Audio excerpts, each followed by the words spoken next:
கிட்டத்தட்ட 10 வருஷமா இந்தியா முழுவதும் இந்த சுங்கச்சாவடிகளை அமைச்சு கிட்டத்தட்ட பல லட்சம் கோடி மக்களின் வரி பணத்தை கொள்ளையடித்த ஆட்சிதான் பாஜகவினுடைய நரேந்திர அகில இந்திய பல்கலைக்கழகமா மாத்த சொல்லி 10 ஆண்டுகளாக கோரிக்கை வச்சிருக்காங்க.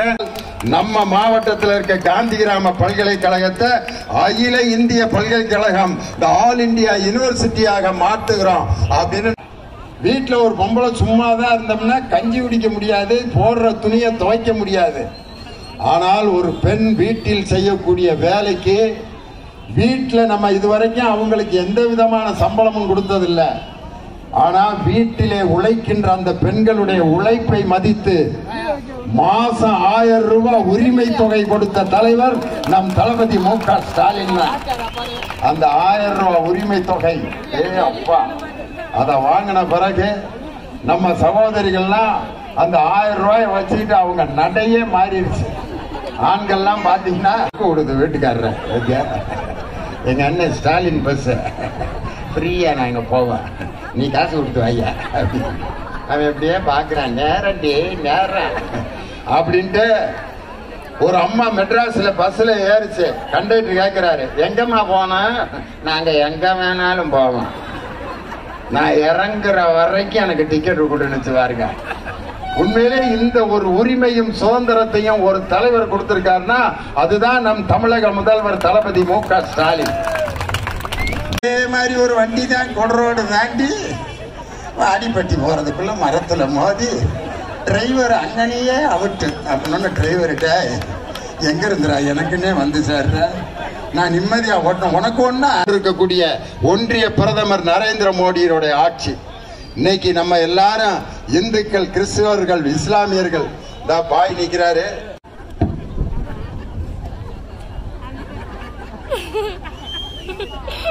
பயங்கரம். ராமர் பாக்குறாரு, இந்த கும்பிடுலாம் என்கிட்ட ஆகாது, நான் எப்படியாப்பட்டவன் தெரியுமா, எனக்கு சேர வேண்டிய நாடே எனக்கு வேணாம்னு நான் காட்டுக்கு போய் என் தம்பி பரதனை ஆட்சியில உட்கார வச்சுட்டு நாடே வேணாம்னு போனேன். அப்படிப்பட்டவன் நானு.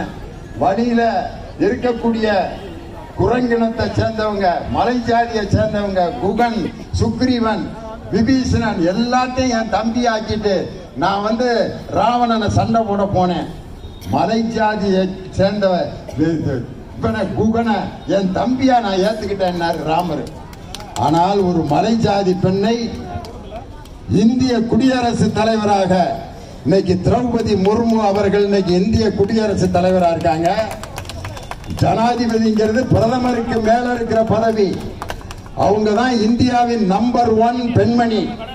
அவங்க தான் இந்தியாவின் முதல் குடிமகள். எல்லா மரியாதையும் முதல்ல அவங்களுக்கு தான் கொடுக்கணும். பாராளுமன்றம் தொடங்கும் போது அவங்க தான் உரையாற்றி பாராளுமன்றத்தை தொடங்கி வைப்பாங்க.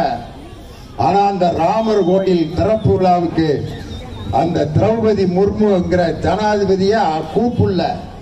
என்ன காரணம்னா 2 காரணம். ஒன்னு அவங்க மலை ஜாதி இனத்தை சேர்ந்தவர்கள், இன்னொன்னு அவங்க கணவனை இழந்த விதவை. இந்த 2 காரணத்தினாலேயும் அவங்கள ராமர் கோயிலுக்கு கூப்பிடல. அது மட்டும் இல்ல, மரியாதைக்குரிய மூத்த பாஜக தலைவர் அத்வானிக்கு பாரத ரத்னா விருது கொடுக்க அவங்க வீட்டுக்கே போயிருந்தாங்க. அங்க நடந்த போட்டோவை பாருங்க கொஞ்சம். நரேந்திர மோடி உட்கார்ந்து இருக்காரு, அத்வானி உட்கார்ந்து இருக்காரு. குடியரசுத் தலைவர் உட்கார்ந்த பிறகுதான் இந்த நாட்டில் எல்லாருமே உட்காரணும். ஆனா அந்த அம்மாவை நிக்க வச்சுக்கிட்டு நரேந்திர மோடி உட்கார்ந்து இருக்காருன்னா, ஒரு மலை ஜாதி பெண், ஒரு விதவை பெண், ஒரு ஆம்பளை இருக்கும் போது நீ நின்னுகிட்டு தான் இருக்கணும்னு சொல்லி இப்படி பெண்களை கேவலப்படுத்தி கொண்டிருக்கக்கூடிய ஒரு தலைவர் தான் நரேந்திர மோடி. ஆனா எங்க தலைவர் தளபதி மு.க. ஸ்டாலின் பெண்களை படிக்க வச்சிருக்காரு. இன்னைக்கு பெண்கள்லாம் படிக்கணும்னு சொல்லி மாதம் அரசு பள்ளியில படிக்கிற பெண்களுக்கு புதுமை பெண்ணுன்னு 1000 ரூபாய் உதவித்தொகை கொடுத்து இன்னைக்கு 3 லட்சம் பெண்கள் அதிகமா காலேஜ்ல சேர்ந்திருக்காங்க. பெண்களுக்கு பல இடத்துல மரியாதை இருக்கான். அந்த அம்மா மாசமா இருந்தா எல்லாரும் அந்த அம்மாவுக்கு வேணுங்கிறதெல்லாம் வாங்கி கொடுப்பாங்க, வளகாப்பு நடத்துவாங்க, வளையல் போட்டு விடுவாங்க. கல்யாணத்தப்ப ஜோடிச்சு ரொம்ப பொண்ணு கல்யாண பொண்ணு அப்படின்ட்டு நகை போட்டு அழகு பார்ப்பாங்க. இப்படிலாம் மரியாதை இருக்கா? இந்த மரியாதையெல்லாம் தற்காலிகமான மரியாதை. எது தெரியுமா ஒரு பெண்ணுக்கு சிறந்த மரியாதை? அந்த அம்மா படிச்சு ஒரு போலீஸ் அதிகாரியாவோ ஒரு கலெக்டர் ஆபீஸ்ல தாசில்தாராவோ இருந்தா ஒரு போலீஸ் கான்ஸ்டபிள் வந்து அந்த அம்மா முன்னால நின்று அம்மா அப்படின்னு சல்யூட் அடிக்கிறான் பார். இதுக்கு என்ன காரணம்னா அந்த பொண்ணுக்கு கிடைச்ச கல்வியும் அந்த அதிகாரமும் பதவியும் தான். இன்னைக்கு பெண்கள் படிச்சாதான் நாடு நல்லா இருக்கும் நினைக்கக்கூடிய ஒரே தலைவர் நம் திராவிட மாடல் முதல்வர், நம் தமிழக முதல்வர் தளபதி ஸ்டாலின்.